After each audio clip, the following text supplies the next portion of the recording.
আরেকটা কাজের জন্য ওকে ডেকে নেয়, তাই আর যা। আরে আরে আরে আরে এই তোমরা সবাই এসে গেছো? হ্যাঁ, খুব আনন্দের ও বেয়ান বেয়ান ওরা সবাই এসে গেছেন। ইয়ে, কেমন আছো তুমি?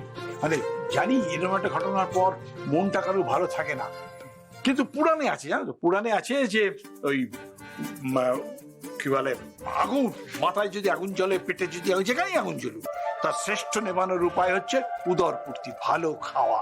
তাই বৌমা যখন বললো তোমাদের এখানে ডাকা হচ্ছে সব ডানাতের কাজের জন্য, ব্যাস আমার তো এখানে আল্লাহরে আটখানা।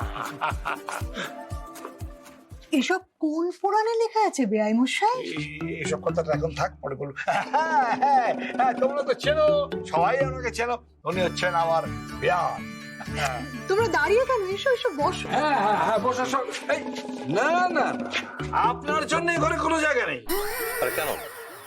উনি আবার কোথায় বসবেন না হলে? উনি নিজে না পারলে ভগবানের দোহাই, ওই অনেকটা, সবই তো তিনিই করছে, আমি নিমিত্ত মাত্র।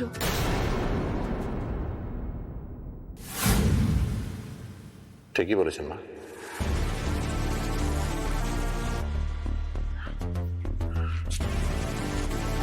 আমি তো নিমিত্ত মাত্র,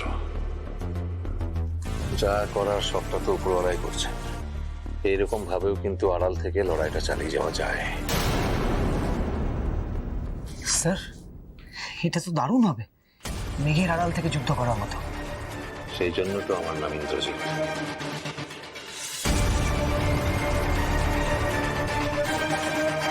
রোহিত, সমস্ত থানা থেকে যা যা ডেটা দিয়েছিস, সমস্ত আড্ডা, ঠিক সমস্ত অ্যাড্রেস, পেডলারের নাম সব আমাকে ফরওয়ার্ড করে, বাকিটা আমি বুঝে নিচ্ছি। আর দেবু, তুমি খাওয়া দাওয়া করে এখান থেকে সোজা অফিস চলে যাবে। আমি কয়েকটা কল সেরে তারপর চলে আসবো। Okay sir. না, আবার যুদ্ধ শুরু। যা বলছি, যুদ্ধ আবার শুরু। তবে আপনাকে থ্যাঙ্কস।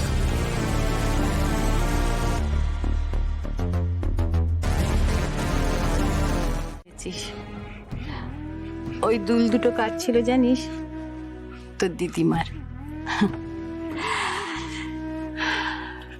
আমার কাছে মায়ের স্মৃতি আর কিছুই রইল না। মা, তুমি আমাকে রিহেবে দিয়েছো মা, নাহলে তো আমি আবার ড্রাগস দিতে শুরু করে দেবো। আমি আর বাঁচবো না মা, ড্রাগস দিলে আমি আর বাঁচবো না।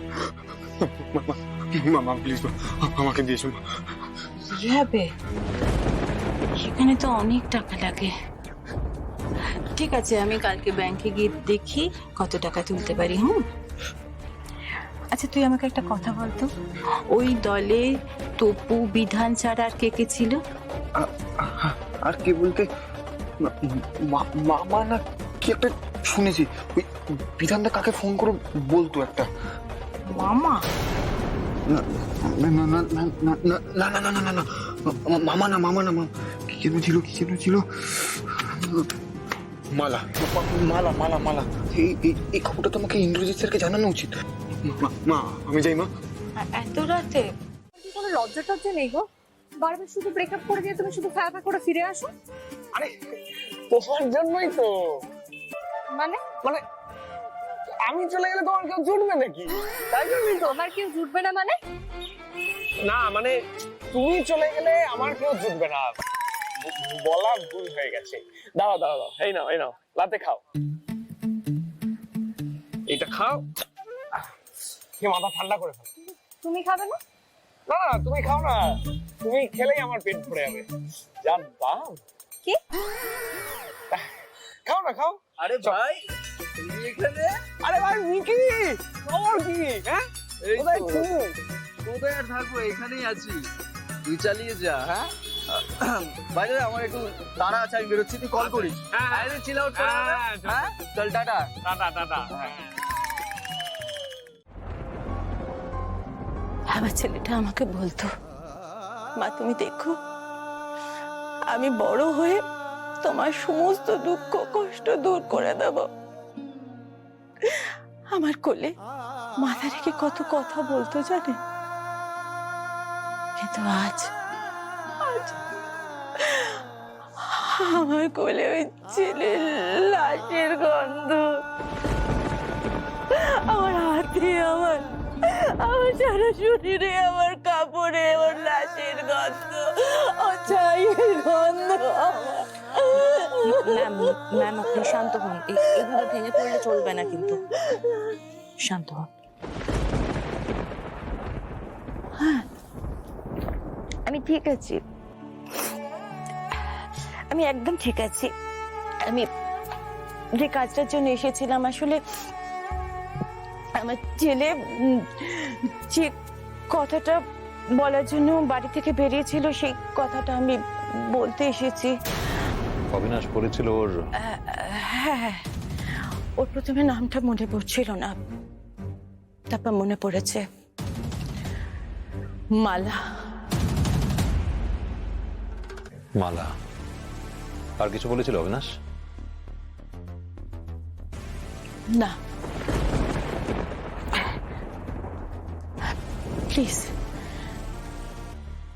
প্লিজ ডিসিপি স্যার,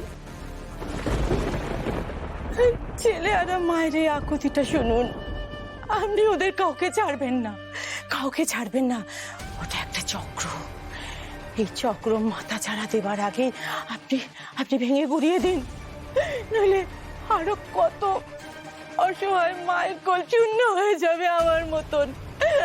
আমি আপনাকে অনুরোধ করছি, প্লিজ প্লিজ প্লিজ।